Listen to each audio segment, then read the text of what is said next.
Today we're getting a little dirty, a little messy with a few candles that are central and very stimulating from the fragrance house of Heretic.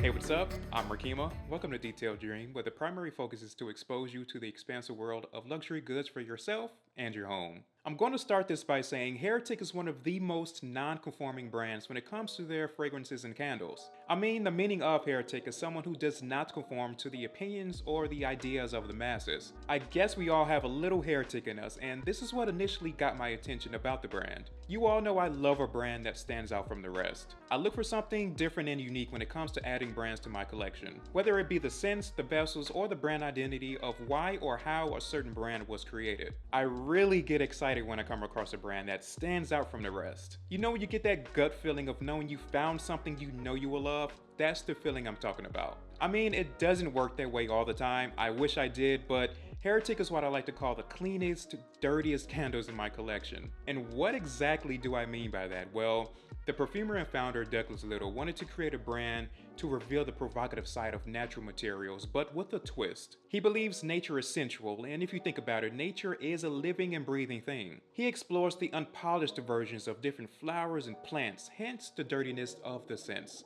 Douglas works with these raw materials and all of their imperfections to create something that is naturally compelling than something that is synthetic. Using extraction methods created centuries ago allows for higher concentrations in their products, and I'll be the one to tell you now, Heretic's parfums and candles are robust performers. Very clean, stimulating scents that has some sensuality to them. It goes perfectly with the naming convention of their scents. They sent over two of their candles. One I really wanted to try for the summer is called Dirty Fig, and the other, I'm not sure if I can say this word on YouTube without getting flagged, so let's just call it Dirty Flower. They also sent over a sample size of their Dirty Grass parfum as well. I know I don't talk much about parfums on the channel, but this Dirty Grass parfum is something to be taken seriously.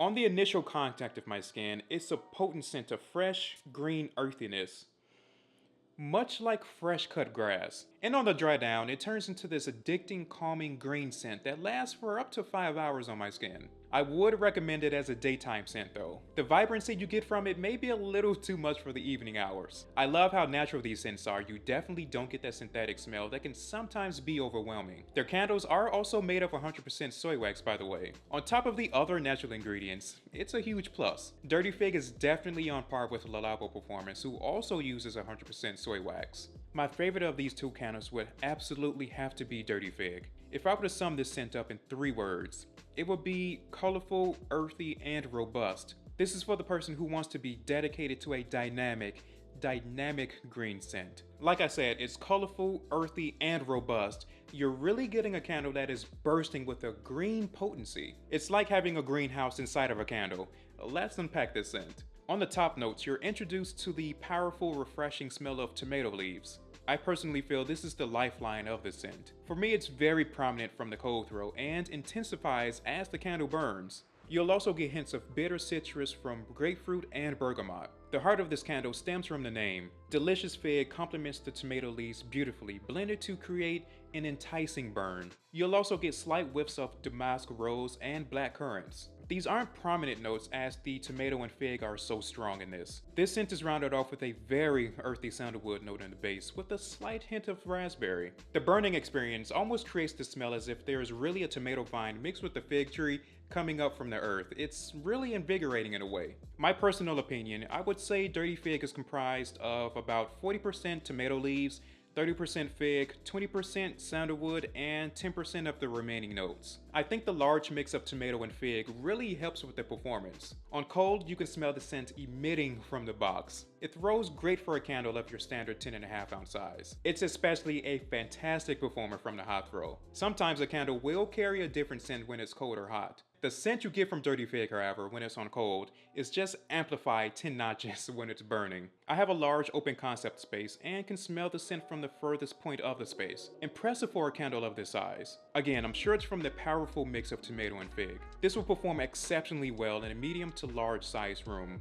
It might get overwhelming for a small room, but if you appreciate a vibrant green scent, then you will love this in any size room, no matter what. I found that this burns clean and even without any tunneling issues, and it's a slow burn as well, so you'll be getting bursts of this scent for a good couple of hours until a full surface melt. Such an invigorating green scent for a daytime burn. It's not your average tomato and fig candle. This is turned up a notch and I love it. To get the most out of Dirty Fig, like I said, you really have to love your green scents. And before I forget, at the time of this recording, Heretic is having a sale through Monday. So their candles are on sale for around that $40 mark. I'll be sure to leave links in the description for you.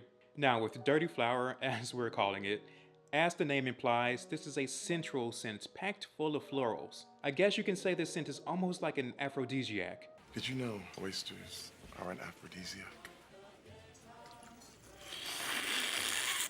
Especially with rose and violet leaf, that's a featured note in this candle. I would absolutely have this burning in my bedroom on a nice cool evening with the fireplace going. Or for my guys, run your significant other a warm bath with their favorite wine and music and have this burning in the background. A good candle like Dirty Flower can make your good evening great. So what's in this candle that implies the name? This is a warm floral candle. There's a bit of fresh spice on the opening with black pepper, coriander, lemon, and geranium. Geranium can sometimes come off smelling like rose, but with less of that powdery smell. I like to think geranium is more of a gourmand type of floral with its sweet qualities. You know, aphrodisiac.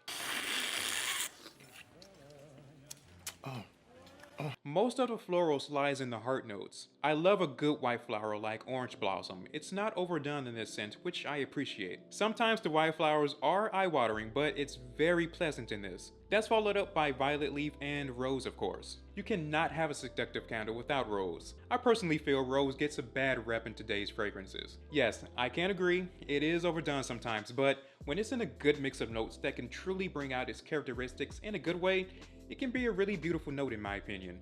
In the base, you're met with woody, earthy elements of galbanum and vetiver. I don't get much from the base since the florals are the clear stars in this scent, but the base definitely keeps everything grounded because orange blossom and rose can get loose really quickly.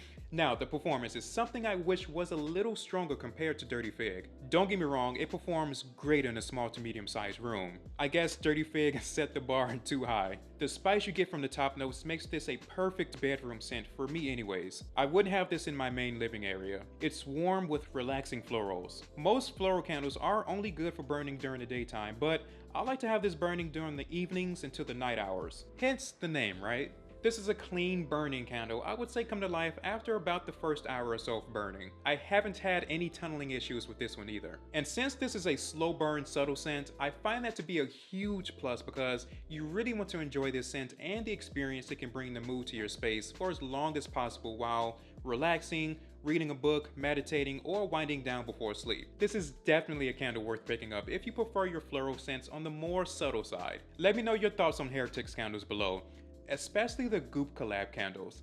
Very curious about those. If you know, you know. Heretic scents are definitely dirty, sensual, and stimulating that disrupts the boundaries of what a scent can truly become. Dynamic beauty.